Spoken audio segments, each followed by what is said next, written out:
differentiate, when you're going to differentiate, so this Laplace is derived with respect to the space variable actually. So if you're going to differentiate with respect to t, so it's going to be delta ut integrated with ut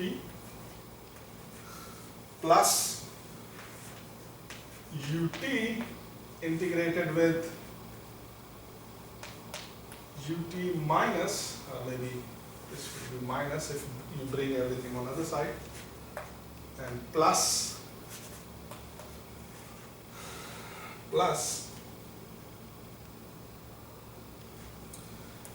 derivative with respect to of u cube with respect to t and multiply it with the ut. So this is what that you're going to get. Now I'll quickly talk about each of the term. How does each of the term is going to look like? Okay. And then do precisely the same what we did there. Okay. So this is really like okay. So this is like, so this first term ut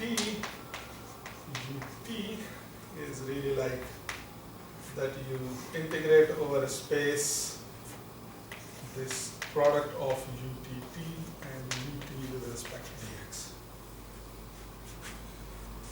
You can rewrite this expression as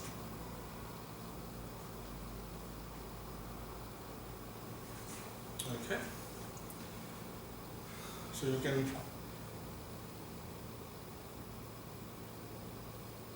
rewrite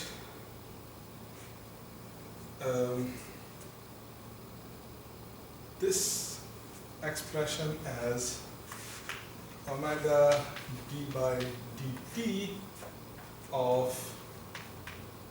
ut square and 1/2 with respect to ut, with respect to dx. Okay, so this is what that you can do.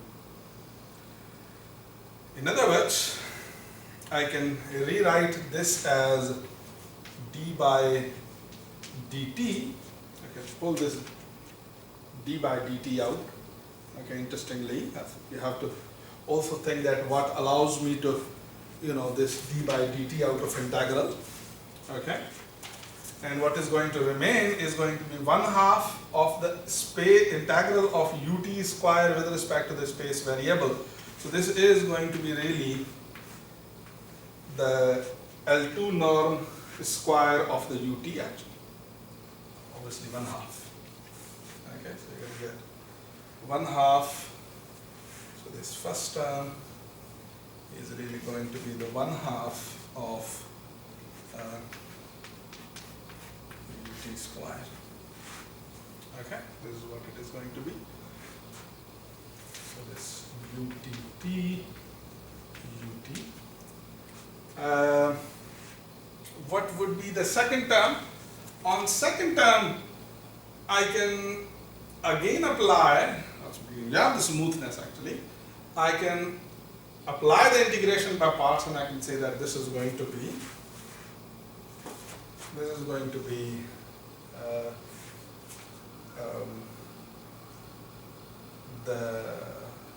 so this delta ut by Green's identity, you can write it as minus Laplace of u square actually. Or if you have a minus here, then this would be plus actually. Not u but ut square. Okay, so this is what it is going to be. Okay, so by integration by parts, you can write it as delta ut. So it's going to be the L2 norm of delta ut square. What would be the third term? So the third term is straightforward, is going to be ut integral. So this is going to be the norm of ut square. Okay. What would be the last term? Okay, so the last term, so this du cube by dt u, Okay, I invite you to think that it can be written as the integral of okay, so it can be written as the d by dt integral of 3u square ut. Okay, so 3u square ut with respect to dx. Okay, it makes sense actually. Okay, so it's 3u square, so you have u cube, so 3u square ut with respect to ut. Obviously, you're going to have a ut here, so you're going to have a ut square here. So 3u square ut square. Okay, so this is what is going to. And if you substitute these terms here, you know, all these four expressions in each one of these, and so you're going to get something like this.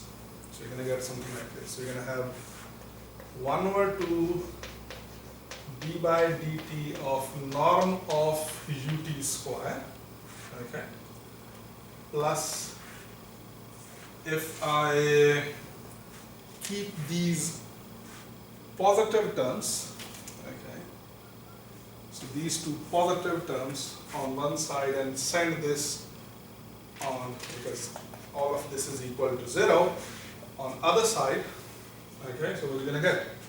So I'm going to get omega, the integral of omega, so it's going to be the gradient of ut square, the gradient of ut square plus this guy, so 3u square ut square dx, okay, and this is going to be equal to this term, which is norm of ut square. Okay, so you got that.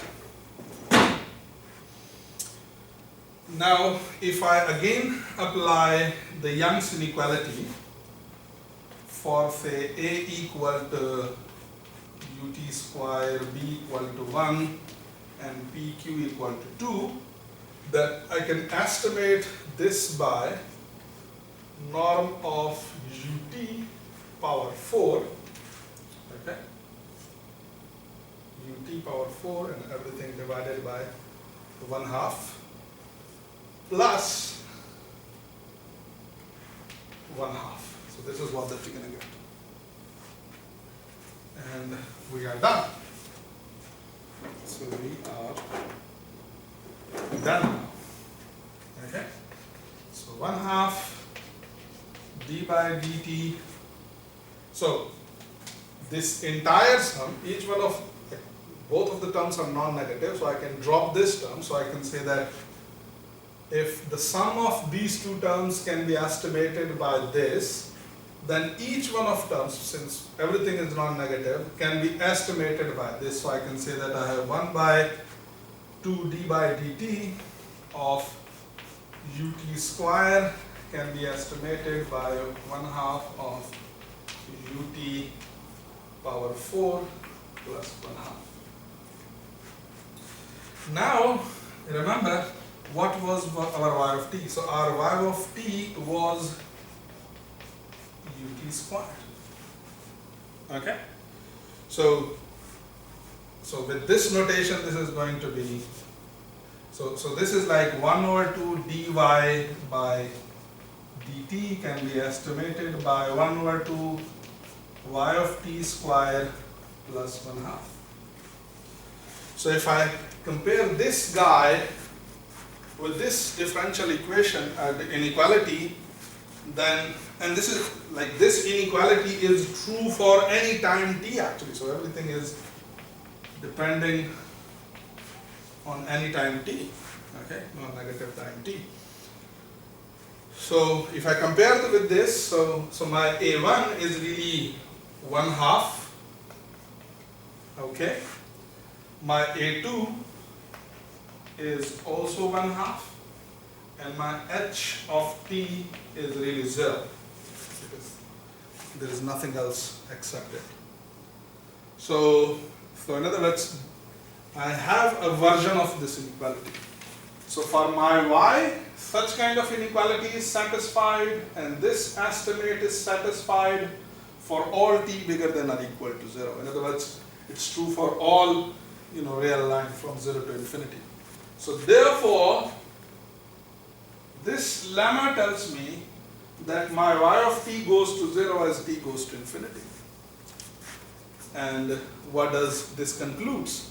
So this really concludes what we wanted, that the long-term behavior of not really the u but the solution, but the time derivative of the solution goes to 0 as t goes to infinity. Okay, so this is really one of the interesting simple application for the reaction diffusion equation actually. Okay. Next, so I'm going to finish here, but I would like to say that next there is abstract problem. So that's really an assignment for you. Okay, that's really an exercise for you to understand the proof of the theorem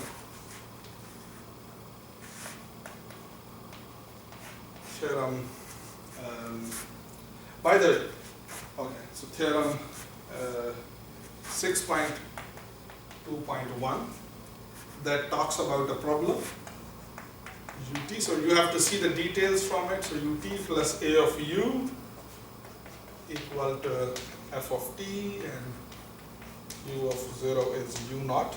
Okay, so for the details of this problem, you have to see the section 3.2 of it. So there, the global existence of this problem was proved, where a of u is a nonlinear operator.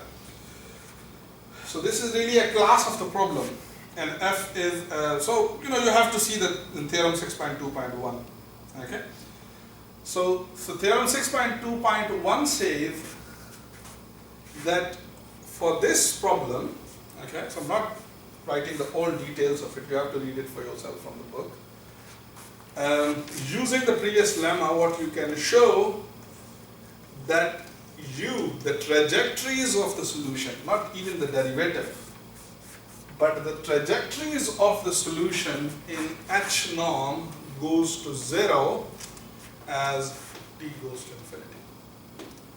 Okay, and it's precisely based on this lemma. Okay, so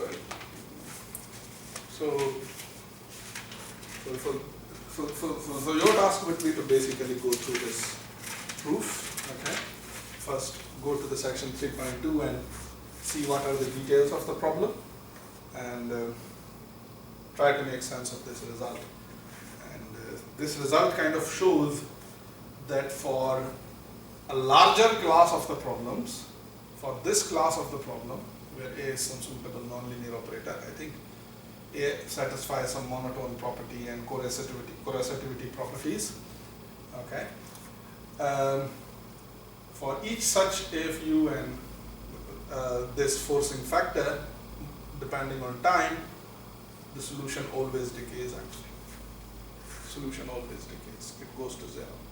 Heat equation becomes a particular case of it. If you take A of u to be Laplace u and you take f of t equal to 0. Taken. So heat equation is really a particular case of this.